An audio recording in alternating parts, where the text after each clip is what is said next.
Welcome to Bloomberg ETF IQ. I'm Katie Greifeld. And I'm Matt Miller. I hope you had a happy 4th of July. Happy July 5th. Yes, thank you very much. Let's get to the biggest stories right now in the more than $10 trillion global ETF industry. The race for a spot Bitcoin ETF is on. Firms refile their applications with the SEC after it indicated that the initial filings were insufficient. And Matt, would ESG by any other name sound as sweet? We're going to discuss why many managers are trying to dodge the label that was once the big trend. And as we celebrate America's independence from Great Britain this week, let's take a look at one patriotic ETF that honors the USA. And Matt, before we get there, as always, Eric Balchunas from Bloomberg Intelligence. He's here with us now, taking a look at the flows. Eric, what do you got? Katie, Matt, fireworks weren't just going off last night. They're going off in the flows. This is unbelievable. $31 billion into ETFs over the past 5 days. $27 billion of that is in equity ETFs. Again, we've been talking all year about the FOMO drought. That is over by a long shot. And look who's at the top, the three amigos, VU, IVV, and SPY. That means all kinds of investors are there, institutions, traders, retail. And then for extra credit, you got the Qs in there. You couldn't ask for a more bullish leaderboard over the past week. So everyone looking for good sentiment, this is it. Let's look at the outflows, and it gets even better. Look at what's at the top, BIL. Unless you're a short-term debt manager, you're probably thrilled to see money coming out of short-term debt and going into the equity market. So back to Bitcoin ETFs, which is also interesting in the flows. Speaking of a FOMO drought, there's really been no money into Bitcoin ETFs or sort of blockchain thematic ETFs over the past year until about 2-3 weeks ago when BlackRock announced it's filing for a Bitcoin ETF.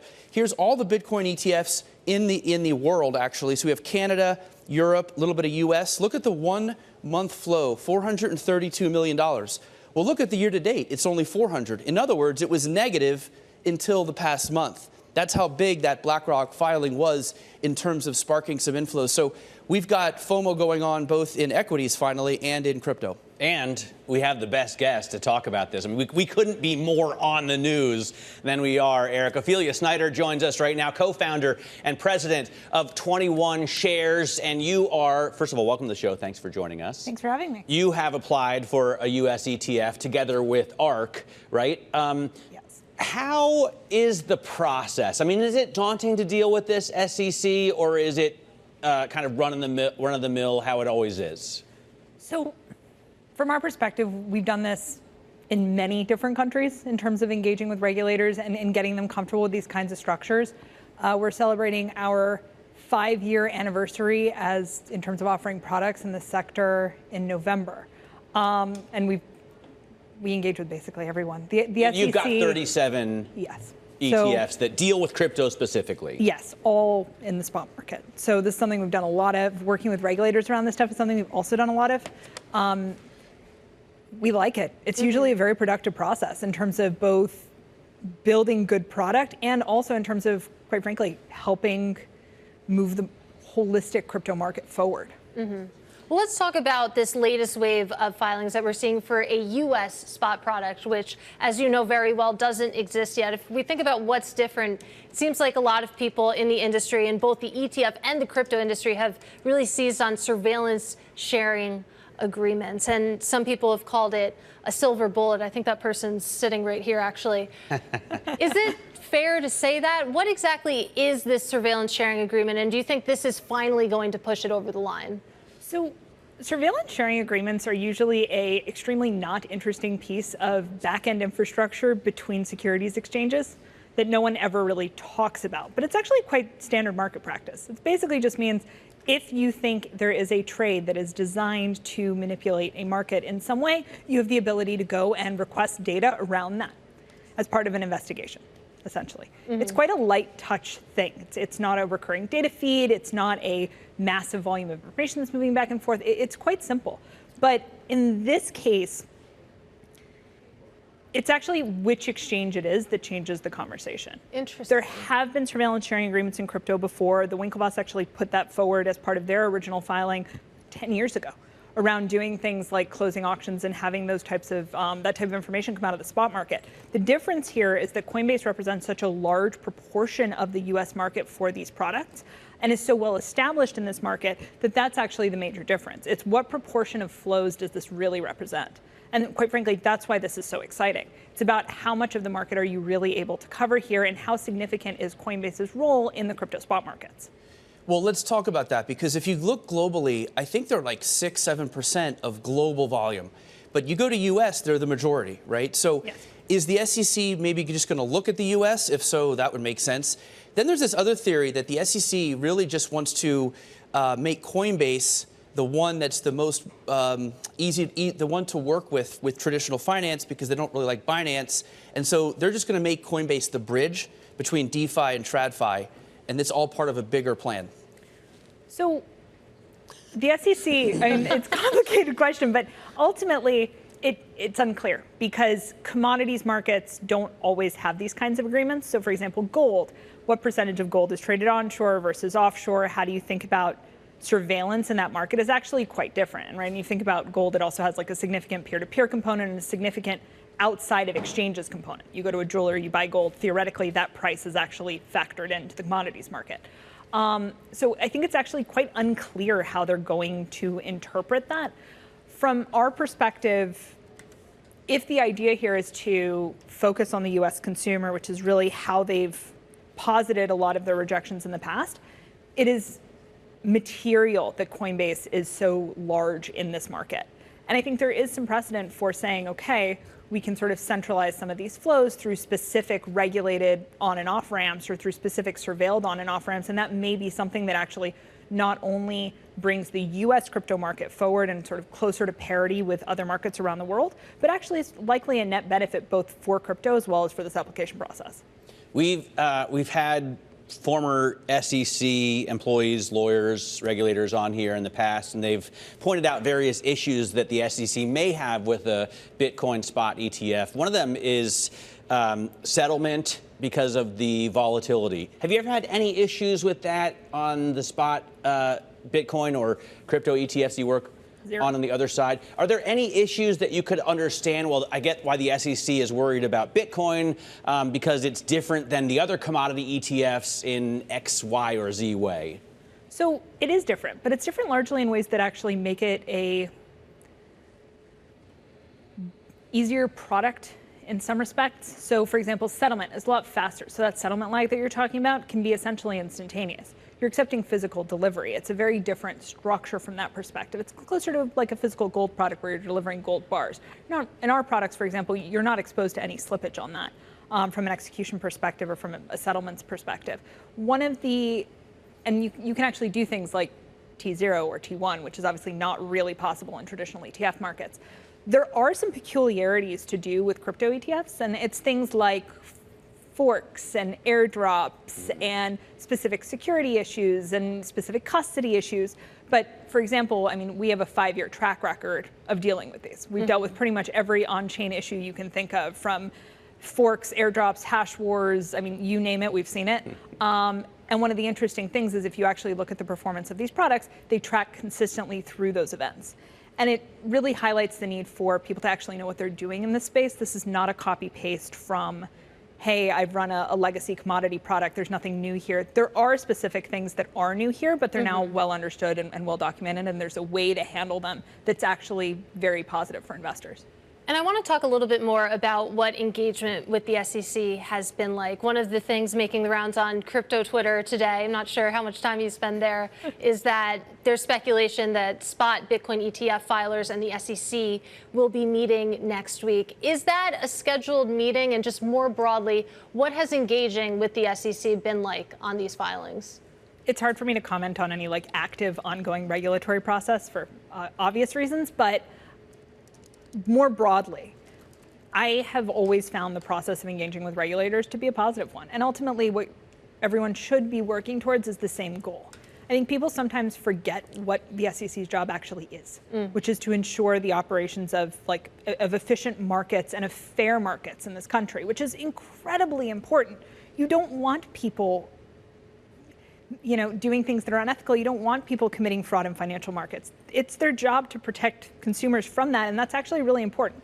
It's not their job to decide whether or not a product should exist based on a business rationale. And so typically these conversations with regulators have a tendency to focus very much on that, on protecting investors, on how do you think about pricing and market structure and how these products actually operate. And we've typically both really enjoyed them, and they've been very productive. Just everybody asked me who's going to be out first. And you guys are in pole position because you filed in April. BlackRock filed a couple months later, but they're BlackRock. So people are like, well, maybe they'll get out first. Or maybe the SEC will just approve a bunch at once. What's your take on that? I think there's a pretty well-established practice around these things from the SEC, which is typically you process applications in the order in which they're received. Changes to that have much wider implications for the ETF markets in general, securities markets in general. That is, our view is that it's unlikely that that's a precedent that people are interested in changing because it has much wider impacts than anything to do with a crypto ETF. Ophelia, great having you on the show today. Thanks so much for joining us. Ophelia Snyder there, co-founder and president of 21 Shares. This is Bloomberg.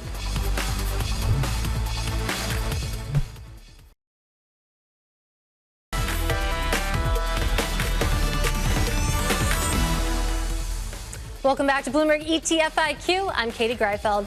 Time now for the ETF brief, where I walk you through the trends and the stories that caught my eye in the ETF industry. And we start with take a look at the flows so far this year. So you have BlackRock in white, you have Vanguard in blue. You can see that Vanguard still crushing it, but this is interesting, and I stole this chart from Eric Balchunas. You can see that JP Morgan is in green there, actually neck and neck with BlackRock. If you look over the past 5 years, usually it's not even a competition. So something to keep an eye on as we enter the second half of the year. Something else we talk about a lot is the total lack of volatility. Of course, the VIX has just been grinding lower and lower. So I thought we should take a look at the ProShares Short VIX Short-Term Futures ETF, which of course bets against volatility. As you can see, that's been paying off because right now this ETF is at the highest in at least 5 years, of course, as the VIX continues to grind towards the single digits. Let's also talk about ESG. We talk about it all the time. It seems like money managers want to stop talking about it because if you take a look at sustainable fund debuts so far this year, 56% of them are saying we're thematic, okay? We're not ESG. So it's become a little bit of a dirty word. In fact, ESG has become such a negative term to some that even BlackRock's Larry Fink says he's retiring it. Last week, Vitold Henish of UPenn's Wharton School pushed back against Fink. I find that really disappointing because I think if we rebrand it, first of all, it's going to take a while, right? It took us a while to get to the term ESG. It might take us 6 months, 18 months to come up with a new brand. And guess what? The same people who funded climate denial and are now attacking ESG are going to attack that new brand. So let's fight the fight. Let's say this is just good investment. This is good strategy. This is what we should be expecting of our firms. All right, Katie, let's talk more about this issue with Bloomberg cross-asset reporter Peyton Forte. Peyton, thanks so much for joining us. Can we see, in terms of the flows, for example, the lack of commitment to ESG by investors? Do they still want to buy the products? Do they still believe in the mission and they don't want to buy the products? How do you see it?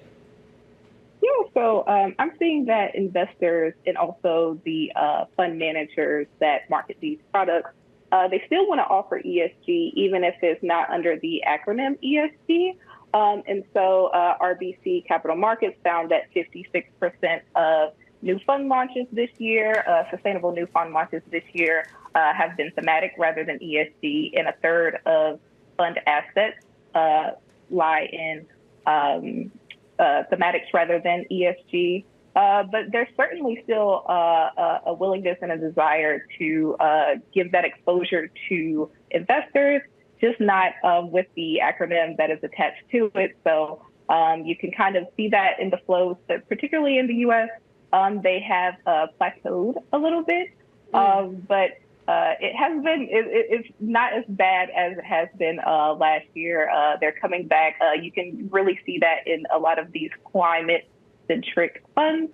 But, you know, as far as like social and maybe on the governance side of things, maybe not catching it quite a bit as love there. And tell us a little bit more about that distinction, thematic versus ESG. Why are issuers gravitating specifically towards that thematic umbrella?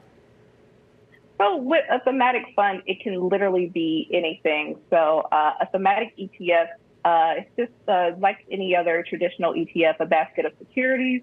but these are just more targeted. They offer more narrow strategies. So you can have something like artificial intelligence. You can have a robotics fund. You can have a clean energy fund with a very targeted focus in a very narrow category without having to label it ESG. So for those who want a women's opportunity sort of fund, they don't have to necessarily have ESG as a label in order to get that sort of exposure. Peyton, it's great reporting. Really appreciate your time, and I like the Bills cap behind you. Bloomberg's Peyton Forte, thank you so much. Still ahead, we're going to drill down into private real estate with David Aeurbach of Armada ETF Advisors next. This is ETF IQ on Bloomberg.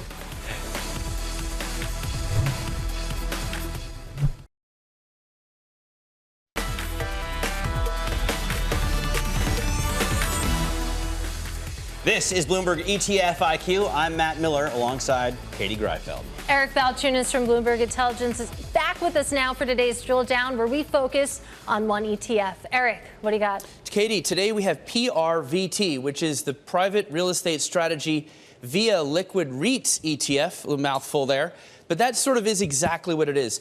It's trying to emulate private REITs, right, which is a whole thing, like Blackstone, right, a lot of institutions like that market, but to do it via liquid REITs. Why? Well, you get daily liquidity with liquid REITs. You don't get your money stuck in there, which has happened to some of those other funds. It's actively managed, so you can see a yes there. The expense ratio is 59 basis points. It just launched. It's a baby, a couple days old only. Let's look at the holdings, and the number of holdings is also important. So you can see here, these are actually publicly traded REITs. Okay, again, it's not private, trying to emulate private REITs. And then look over here at the number of holdings. It's 52. So again, this is going to jump around a lot. That's a pretty concentrated holding, probably goes to complement your sort of core holdings. Let's look at the returns versus VRB. Now, I get it. VRB might not even be the benchmark, but it's the biggest REIT ETF out there. Underperforming a little, but again, it's been a couple days. I think if this thing can beat VRB or make the case that this gives you REIT exposure without the annoyance of gating, this thing could get some looks. Eric, thank you. And joining us to talk about this ETF now is David Aeurbach, Managing Director of Armada ETFs, of course, behind this ETF. And like Eric said, this fund is a baby. It just launched, and it's a tricky time for anything real estate, anything that touches REITs. Why now? Well, first of all, REIT is not a REIT is not a REIT. There's so many different sectors that are out there. There's so many different stories that we feel now is the perfect time for investors to pivot to those liquid REITs. As Eric mentioned, the private REITs are seeing a couple of different things: liquidity issues, the cost, as well as the valuation gap between public to private. And we can cover all of those, but let's start on the liquidity angle. As you mentioned, private REITs and private real estate funds have gated investor redemption requests. The largest vehicle just announced they only fulfilled 17% of the investor redemption requests in June. And from the period that started in November of last year till this point, investors have only been able to get about 90% of their money out of those funds. From a cost perspective, many of these private real estate funds have layered investment fees, including selling and service fees, management fees, and a performance hurdle once they get over a certain rate. Well, that could add up to about 3.5% a year.